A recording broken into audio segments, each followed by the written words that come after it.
I couldn't let it consume me for the rest of my life. As much as it's part of me, I'm a mum, I'm my own person, myself. I've got a husband. It's part of my story, but I couldn't let it destroy my whole life forever. Which I could see how it could, because it's just devastating. Welcome to The Narratives of Suicide, the podcast where we bring hope, community, and a voice to those who've lost to suicide. It's where we dispel the myths of suicide. We dispel historical discourses and constructs that have been steeped in history for a very long time, and we're here with hope, love, and support for everyone out there who needs to listen to this podcast. I'm so sorry you're here, but I do hope it can give you something to use in your healing process, to be able to pick up the pieces of suicide and put them back together again in the best possible way that you can. Thank you for joining us, everyone, today. Today we've got Keelie from Bexley Heath. Keelie is an interesting guest because her mum came onto the podcast not long ago now, and it was number 30 on the list, Sara. Sara lost Billy, her son, and that's the story on episode 30. And Keelie, here today, is Billy's sister. So Sarah's daughter. So it's a family thing. It's a great episode to have, I think, to hear. If anyone wanted to go back and listen to episode 30, please do, because it's obviously mum's experience of losing Billy to suicide. And this is Keelie, sister of Billy, and what she's been through since losing Billy to suicide. So it's going to be a really helpful conversation to have today, to hear what the differences might be, how you've experienced it yourself. And this is your time, your story. So welcome, Keelie. Hiya. Hi, thanks for having me. Yeah, you're very welcome. You're very welcome. It's great to have you here. Everybody and anybody's welcome here to share what it's like, because I know firsthand how, I don't want to say difficult, it feels a bit like that doesn't even touch it sometimes, but how life-changing suicide can be. And I also lost my brother too. So Yeah. So Billy, you lost him nearly 3 years ago now. Yeah, coming up 3 years, it'll be in August. And are you younger than Billy? Older? I'm 2 years older, so yeah. Okay. He was my younger brother. Big sister. Yeah. Nobody else, no other siblings? No, he's my only sibling, so yeah. Okay, yeah. What was your relationship with Billy like? Really good, actually. Like, we was always very close, even from children. I mean, we had standard sibling bickers. I think we got on really well. Yeah, I always felt very protective of him. Even from an early age, I remember sort of instinctively, like, I don't know if it was normal to feel that protective over your younger sibling, but I just had this very urgent protective feeling for him. So I was worried about him quite a lot, which turns out I was right, sadly. Yeah, we had a lovely, happy childhood. So there was nothing I really needed to worry about when he was younger. But yeah, so we had a really good relationship.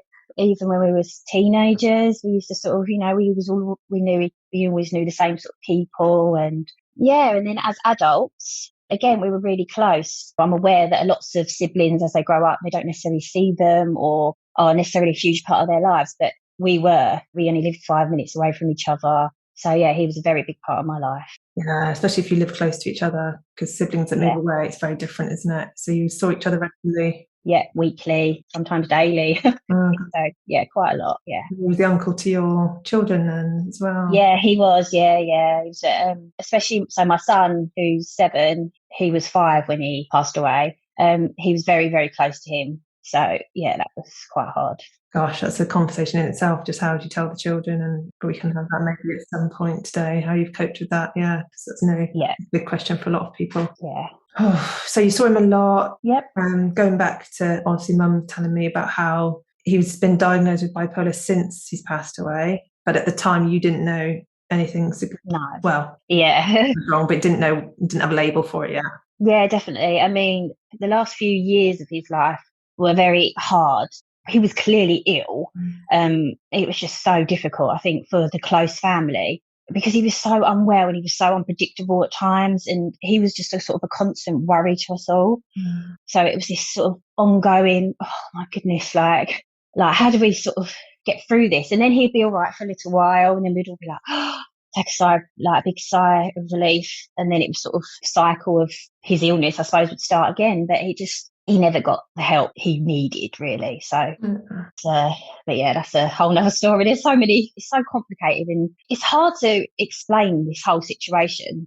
I suppose sometimes that's why I haven't I do speak about it, but it's so hard to even go there. It's like, I don't even know where to begin sometimes. Do you know what I mean? It's so complicated is the only word I can describe, and complex. And there's just lots of different sort of paths and different things that all fed into each other. And it's just like, I actually don't know where to begin. And I think that's how we felt at the time when we was dealing with him as well. If you'd have a throwaway conversation with somebody I didn't see often, oh, you know, how's your brother? Yeah, fine. Like, where do I even go? Like, where do you even begin? It's sort of one of those. We just kind of lived with him, I suppose, and all just ended how it ended. But yeah. Oh, roller coaster that you're on. Yeah, definitely. Taken on, aren't you? You're being taken on the roller coaster because you're not in any control of any of it, are you? You're just there next to him on the ride, just not knowing where it's going to go next. Yeah, and I think from my point of view, obviously he was my brother, but also, so my mum and dad were rightly so with him every step of the way. But also that was hard for me because it's like, oh my goodness, like sometimes I did feel like, although they were very present, sometimes mentally no one was present even before he died because it was so consuming and exhausting, and I felt it too. But so also I had that perspective as well. Like, I remember about 2 months before he died, my aunt, who lives in America, came over. She comes over for the summer often. And we went out for coffee and she said to me, oh, so, you know, how has it all been? And I was just like, oh, I kind of feel like I've lost my brother and my mum and dad at the moment anyway, because this was when it was really bad. So that's how I felt just before, which is sad and complicated. And yeah, and you have so many guilty feelings about thinking like that, don't you, at the time? Oh yeah, definitely. We were very close, but there's only so much you can do. Like, he needed professional help, and my mum tells that story better than me anyway, so all about that. But yeah, I can just hear though, you were a bit lost knowing what to do because they were sort of helping him as much as they could, but that wasn't always working. And I know he was doing there was drug misuse involved as well, wasn't there, where he was covering up? Yeah, he was drinking a lot as well, and he was trying to manage how he felt. I know what he was doing, but obviously it was just so destructive and sad to see somebody so vibrant of life. If you knew him, life was all the party, and he was just crumbling in front of us. Sorry, I'm getting a little bit sad. No, take your time. Just take a deep breath. Yes, my mum did tell us about that, how he was just such a happy-go-lucky kind of person, but he used alcohol and drugs and things to cope with not quite knowing what was going on because you didn't have a diagnosis. There was nobody knowing what was going on, so there was no label to put on it. So it was just, that was all the confusing roller coaster part of it, wasn't it? Not knowing. Yeah, definitely. Yeah, I think more than anything, he did want somebody to say, "You're not well." So yeah. And he was getting a lot of knockbacks from people just saying, "Stop the drugs." This is what Mum said. "Stop the drugs." Yeah, and then we'll see what's left. Exactly. They're so sort of dismissive of, just stop doing that self out. Like, he needed help to sort himself out. He wasn't able to do that. So yeah, totally. Hard. So a real roller coaster, a real mixed bag of frustration, loss of your parents for you two at the time because they were so consumed with trying to help him. And you've got young children, so you need support too. Yeah. I know that story. So there's it was fun times. I had a baby, a 5-year-old. I look back and I think, I actually don't know how I survived. But I did. So there we go. And a lot of positive has come out of you. I'll tell you the more positive stuff has come out, but obviously I have to go there to come back up, I suppose, don't you? Sure, absolutely. Yeah, absolutely. But but you're not there anymore, are you? You're here, but obviously those memories are still, as you're talking about it, is all coming back, how hard it was. Yeah, exactly. Yeah, definitely. It's kind of like, well, it's a process, isn't it? So you've got that part of it, and then you've got different parts of the whole grieving traumatic process that all intermingle in together, I suppose. It's all part of that big story. Like, say, where do you start? Exactly. Where do you start? Okay, let's just have a think about now when you lost Billy and what's happened since. So obviously that time before was really difficult, really highlights how difficult that can be. But now you're sitting here today in April 2022. It's nearly 3 years since, and I'm sure a lot's happened to you since that point. Yeah, definitely. It's a huge process. Like I say, when I talk about just before and when it happened, it is so traumatic and emotional that I just can't even overly speak about it, I suppose. Yeah. I can and I can't without getting emotional. That's what I'm trying to say. But since then, I've had to find my feet with it. I couldn't let it, similar to my mum, if you do listen to my mum's podcast, I couldn't let it consume me for the rest of my life. As much as it's part of me, I'm a mum, I'm my own person, myself. I've got a husband. It's part of my story, but I couldn't let it destroy my whole life forever. Which I could see how it could, because it's just devastating. So I've had to do something. And I was inspired on Instagram by a running group called Run for Renee.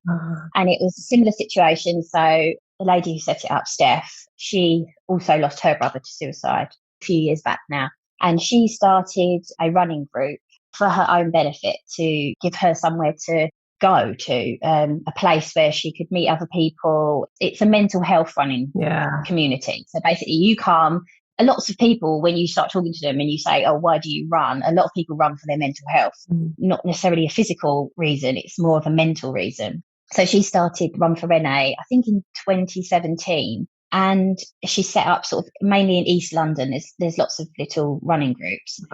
And I was kind of inspired. I was following her on Instagram for quite a while and I was inspired by it. And I just thought, I used to be quite fairly fit myself. So I thought before motherhood, I had time to do like some sort of exercise. And I thought, I'd love to be able to do this. When was it? And in my head, I thought, right, I will do this one day. I don't know when. I'm not going to put time on it. It might be 5 years' time. It might be 5 months' time. I don't know. But anyway, so June, July 2020, so just coming up to a year after we lost Billy, it was lockdown. So that's another traumatic saga branched off in the midst of it all. And I thought, I need to do something here. I had a baby, I had 2 children. So I was like, right, I'm going to start Couch to 5K, the free NHS running app. I just want to get out when my husband's in, go out for a little while, just get myself a little bit headspace, feeling a little bit fitter. I did that and I found that I loved it. I absolutely loved it.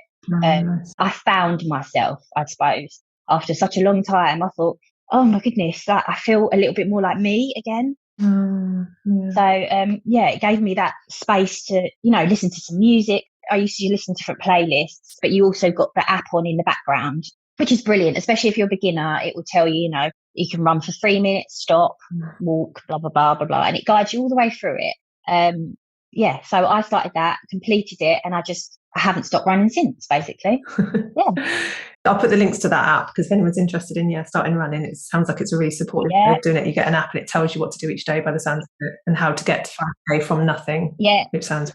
It's literally from your couch. It will get you running to 5K. It's designed for people that have never run in their lives. You don't have to be particularly overly fit. It's designed for people to really start from the beginning. Yeah, nice. So I did that. And then I thought, right, I'm going to contact Run for Renee. And I said to her, I've done the Couch 5K. I would love to become a run leader in my area. Nice. Because so basically she just needs people to lead a group. You set it up. You go under her name as Run for Renee and you take it as far as you want to. And so the next year, last April 2021, I was like, right, I'm ready for this now. And I created the Run for Renee in Barn, which is where I live. So I'm the leader for that. And I've been doing it a year last week, actually. Awesome. Yeah. So you have people ask you then, can I come along? And you... Yeah, basically. So know people, and they're all running for their mental health, like you say, as well as other issues. Or other any reason. So basically, she's got a website, runforrenee.com, and there's also quite a big Instagram account. So what I did alongside that, I set a running account on my Instagram. So I've got a personal account, but I've one of the things I've took from losing Billy as well is I've had to step away from certain aspects of social media that probably weren't doing me any favours. I'm living my best life. Look at me on my wonderful holiday with my wonderful family on my perfect day out. I found that really difficult. I thought it's not really helping me anymore seeing that. So I've still got a personal account, but I don't overly use it anymore. I use my running account and it's mainly, I tell my story about why I started running. So I'm very open on it. On the bio, I say I've lost my brother to suicide. I run because I'm a busy mum that don't get a lot of time to myself, and running is my time.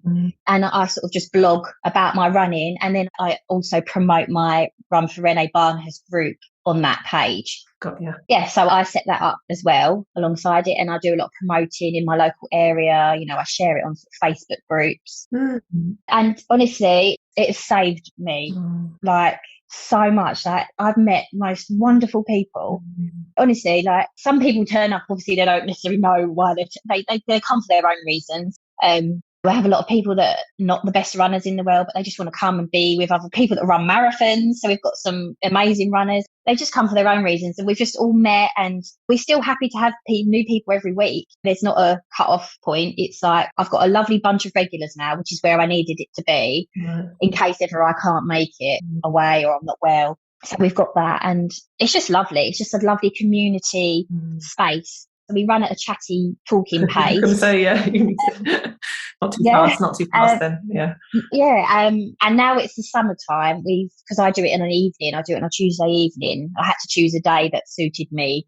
And obviously in the winter we had to run on the streets because it was dark, and so it was a little bit more, you had to be sort of a fairly good runner, I suppose, or decent-ish runner. But now it's the light evenings. We run at a park, so we welcome people if they just want to walk. We basically run around this park until we get to 5K. But we have stop-start runners. We have people that just want to keep going, that's fine. People that just want to walk and talk, that's fine. Nice. Awesome. It sounds like it's really helped you go from what do I do with this to something with... Yeah. But it sounds balanced. It sounds like, yeah, I'll lead the group when I can, but also if I'm not there, there's somebody else to do it. And it's not too much pressure on you with your busy life. No. It's something to help you feel that you say it saved your life. It's helped you to feel that community and that the reason to let them go, isn't it, as well? Yeah, I just feel like I had to do something for myself, but honour my loss, but not be destroyed by it. So I had to do something positive. Everybody's different. Everybody copes and manages with trauma and grief differently. But for me, I had to do something positive to get through it, I suppose. Last week, it was lovely, actually. Last week was our year anniversary, and there was 13, 14 of us, which is amazing. All the regulars in and bought me a voucher to get my nails done, some flowers, just to say thank you for starting the group. It was like, I didn't know what to say. It was lovely. I didn't expect it. They were generally so grateful that I've started the group. And I asked them if they could write a couple of sentences about something positive about the group. And some of the things they wrote, and I did share it on my Instagram account. Some people just said that it was just nice to actually meet and chit chat to other people because they work from home now, so they don't necessarily have that interaction with work colleagues. And some people said it just inspires them because they know they've got people to meet up with, that they're going to do a bit of exercise, and it's just lovely people. Some people struggle with their own mental health and just know that it's just kind of a safe space to chat if they want to, but it's not compulsory. It's just a nice vibe. It's just a lovely vibe.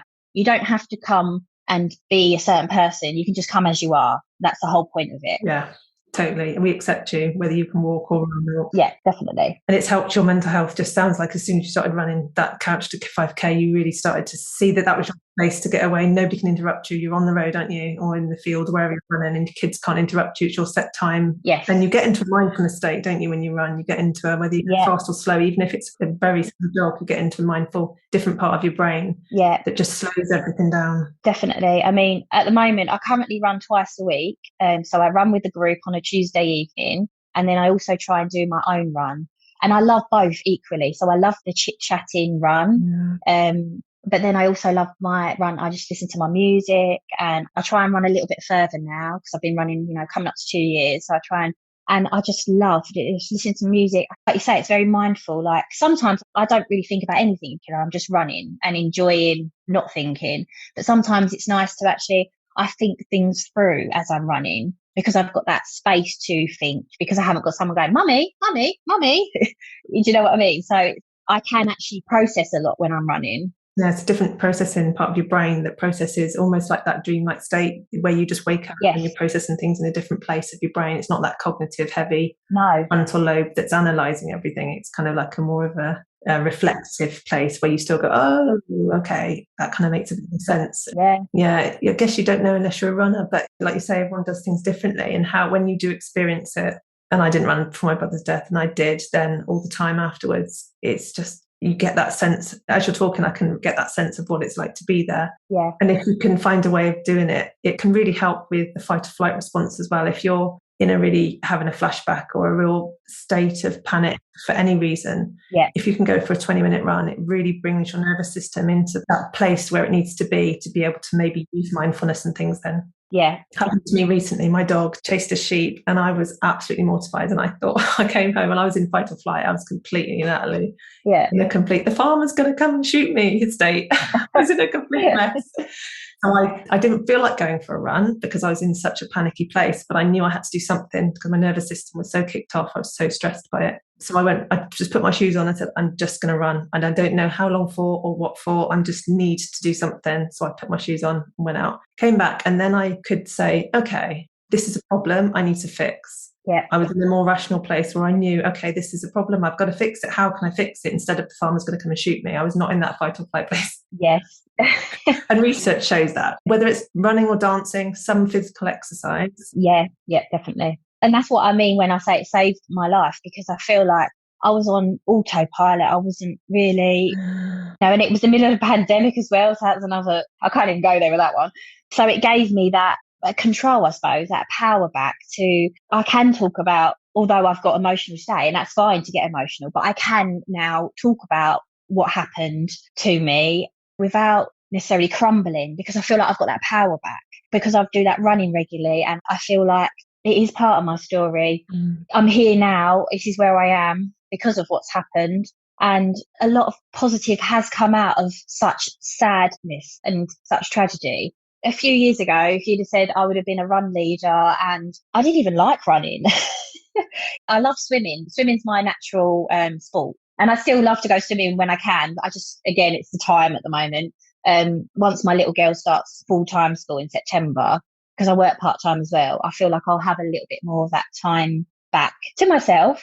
But I didn't even like running. I was like, but obviously, like I said, when I did the Couch to 5K, I just really got it. I thought, oh yeah, this is like, I can't really explain it. When you run and you feel that, you just go, oh yeah, I know what you mean. It's just such a lovely thing to do to yourself, for yourself. Yeah, I'm hearing that a lot. You just felt very early on, I've got to do something with this. Yeah. And so you went from that to finding something that worked and just trying it. And it's like trying anything. If you try running, try dancing, try a journal, just try everything until you find something that works for you. Yeah, that suits you, exactly. And like I say, since I've started it, I've had so many people say, oh my God, like, thank you so much for starting this. Like my regulars, most of us live around the corner from each other, but we didn't know each other from Adam. But it's so beautiful now that I feel like we've made genuine friendships from it. And I still try and promote it as much as I can, because I just want other people to come join us. We've got lovely people. We're here for you. We're not a running group. We're not a competitive running group. It's not like, you don't have to pay. It's free. It's literally, if you can't make every week, there's no problem. Yeah. It's just a lovely, safe space, and it's really helped me so much. We'll make sure we put your Instagram link in the notes so that anybody can get in touch with you if they are in South East London. And if you're not in South East London, people will be, well, I want one. Well, do you know what? One.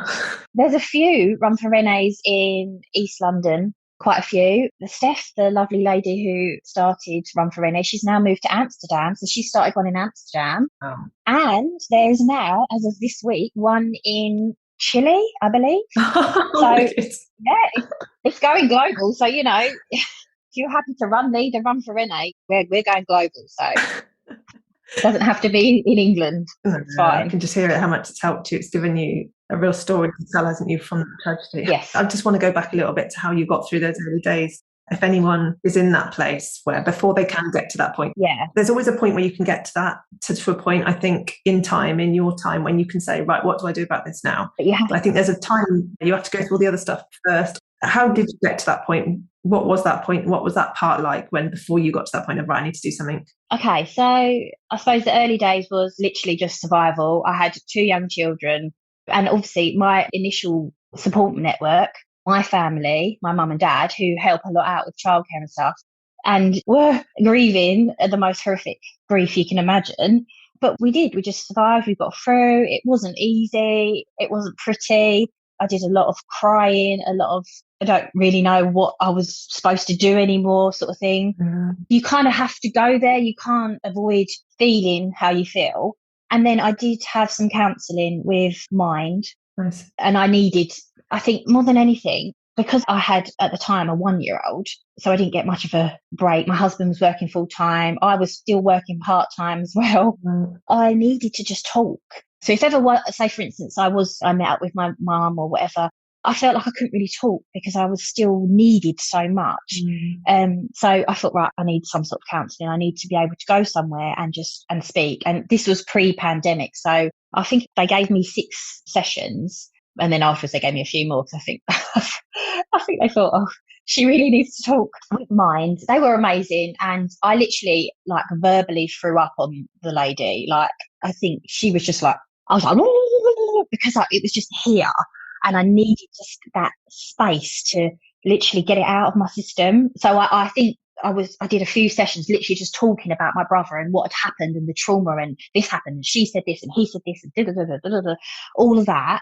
And then I think after a few sessions, it settled down into, right, what am I going to do now? Like, where do I go with this? So the counselling really helped. And this, ironically, I finished my last counselling and I had my counselling, over when it was my brother's inquest as well, which was a very difficult time. And this is when they kind of indicated, although they couldn't say it, but they basically said there was a lot of neglect here. From the medical side of things. So that was very, very tough.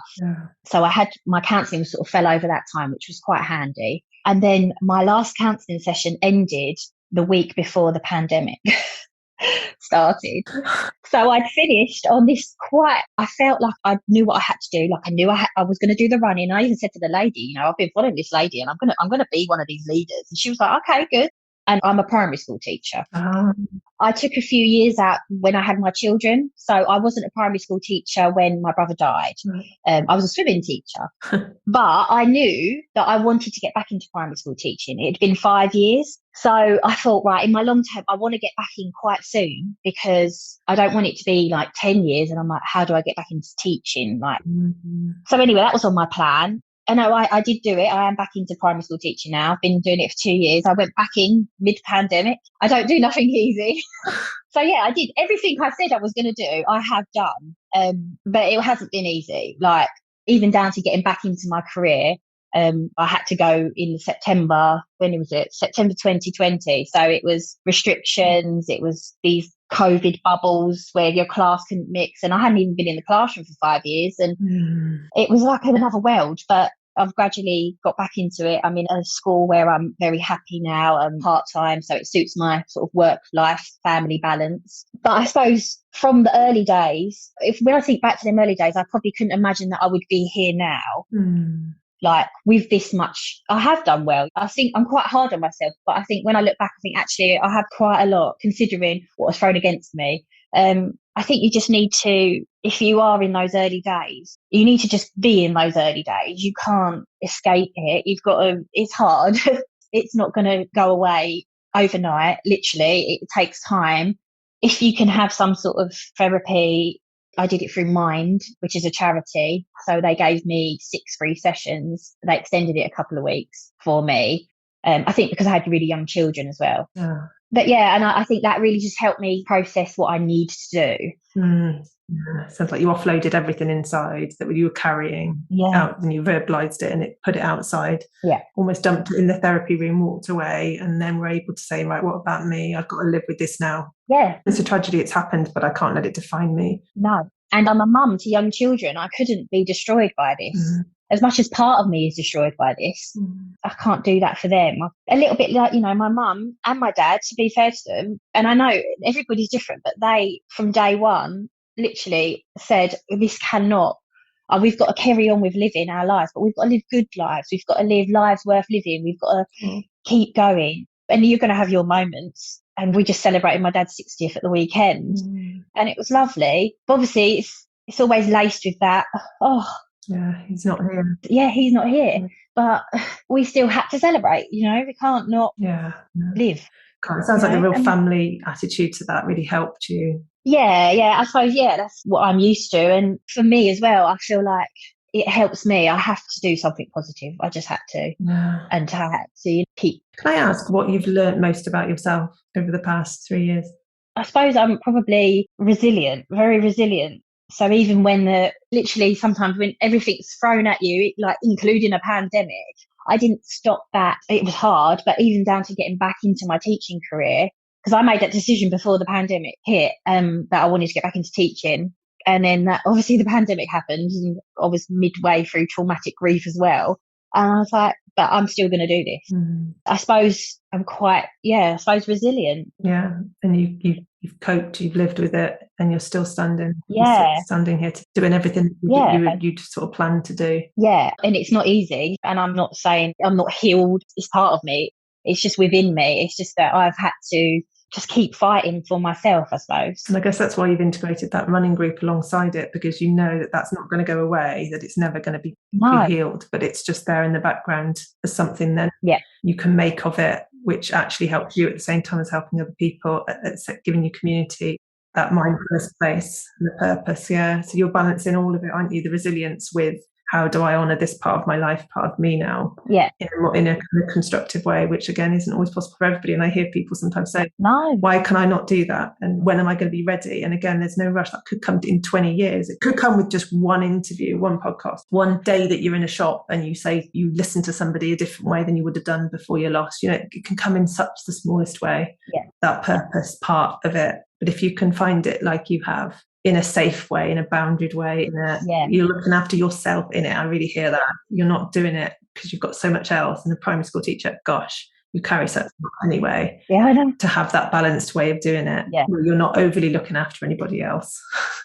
No. It's a really beautiful way of integrating it into your life, I think. Yeah. Which isn't over and it's still ongoing and you're still going to be integrating it. Yeah. It doesn't sound like you're going to stop the running group anytime soon. So it sounds like that's your complete. No. Yeah, no, it's got to a really lovely place now where we've got, like I said, a big group of regulars that I know that they come rain or shine, and it's just lovely. But we welcome new people quite often and they dip in and out, and it's just really helped me. And like I say, we go running. It's not like I don't particularly talk about my brother. We don't go there to just do that. We just talk about all different things. Yeah. What we having for dinner, but sometimes people something's going on in their lives and they feel like they want to offload on. We do have that safe space and people do tell you stuff, and sometimes go in the pub afterwards and just have a little drink, and, not all the time, but it's just been a nice community.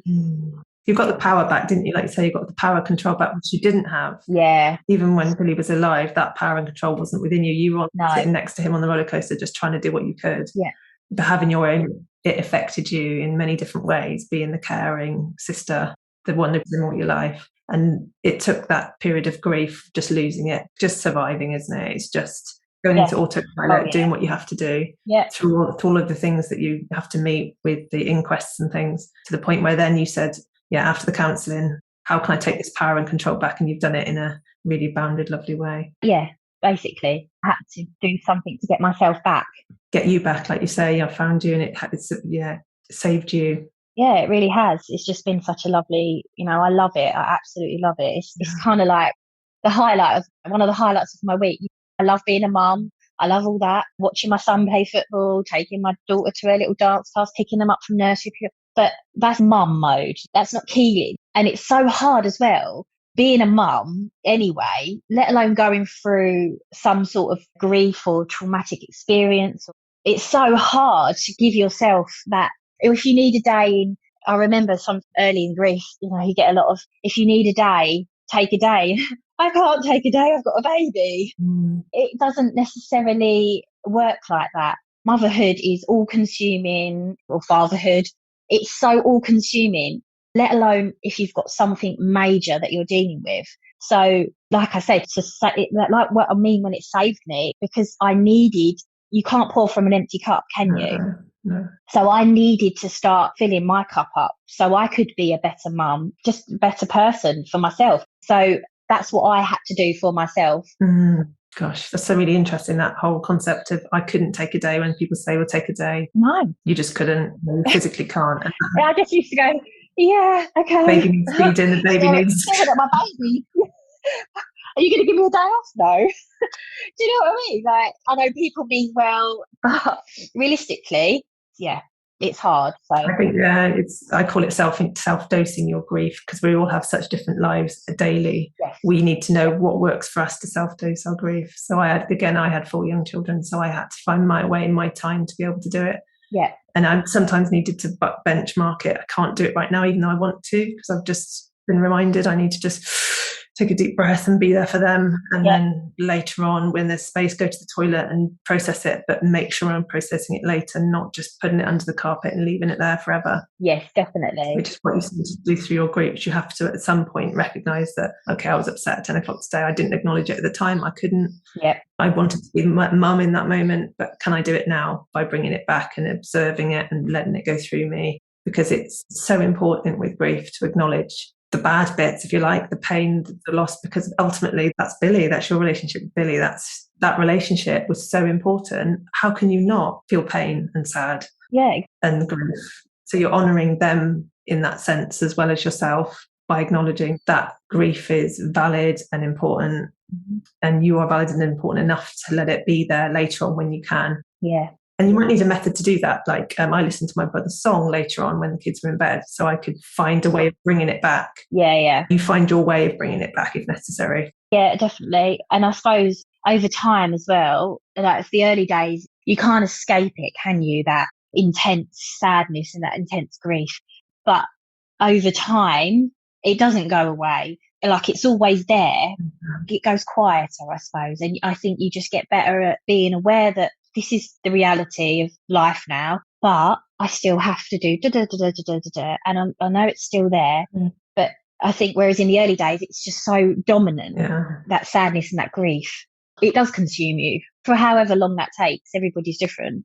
But over time, I learned to put the grief somewhere safe. Like you say, that's like, I suppose that's like the running, I suppose, is my little, I've got Billy in the back of my mind while I do my running group. He's the reason I obviously was drawn to the Run for Renee group.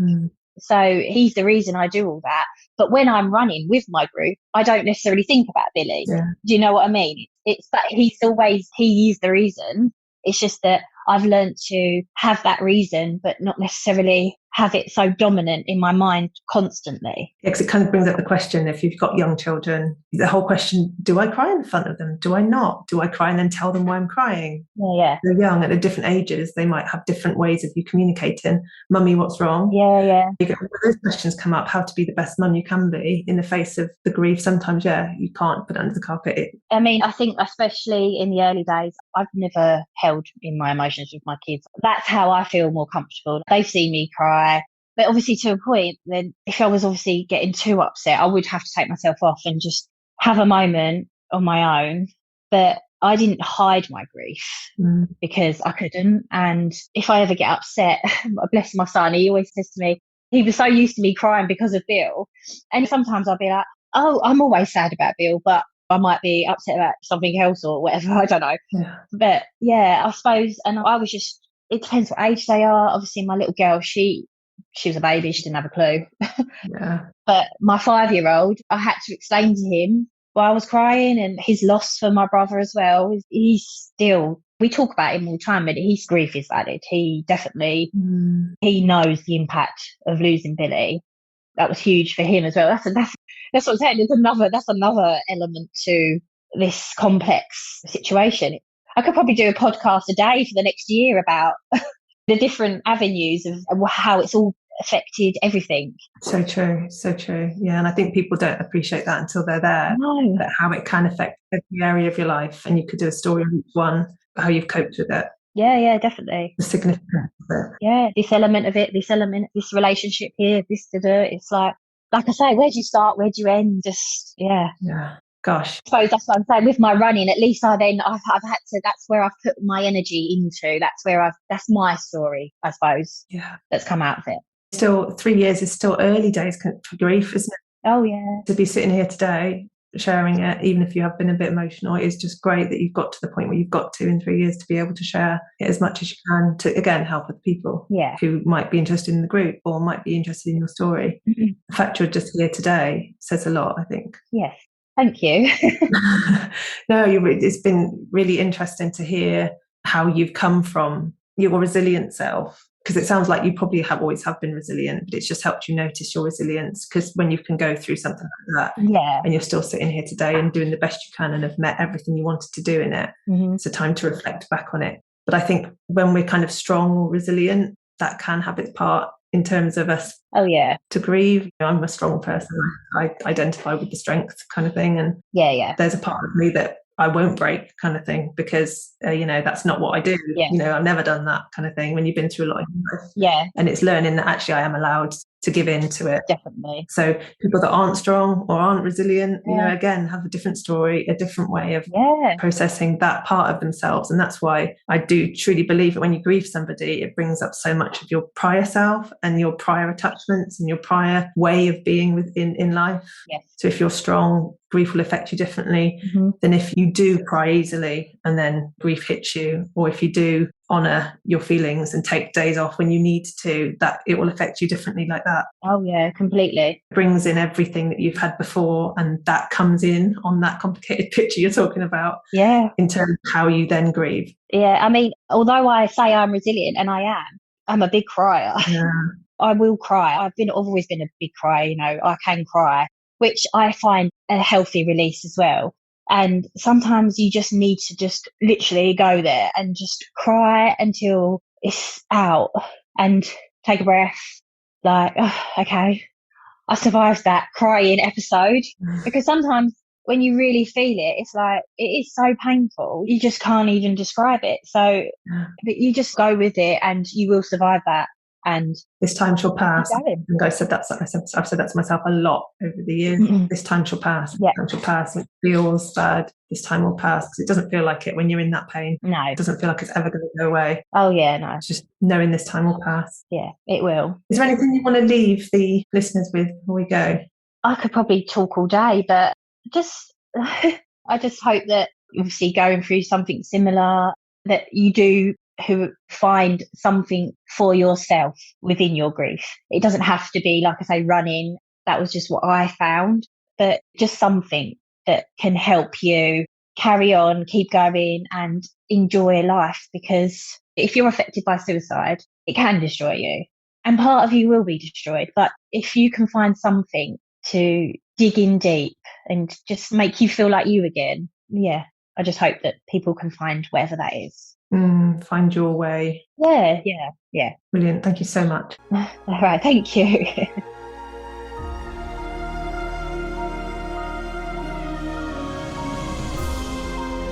Thanks so much for joining us here today. I hope it served you and given you something for your journey with suicide. Come back and subscribe, do whatever you need to do on your platform to help us to raise awareness of suicide, because the more we keep saying the word, the more we can gain support for us left behind, and the more we can raise awareness of the word and how society sees it and reduce this stigma that's so attached to it. Please get in touch. You can find me on my website, suicidegriefsupport.com. I really want to hear from you. But for now, please take care of yourselves and take care of each other. And remember, we are stronger together.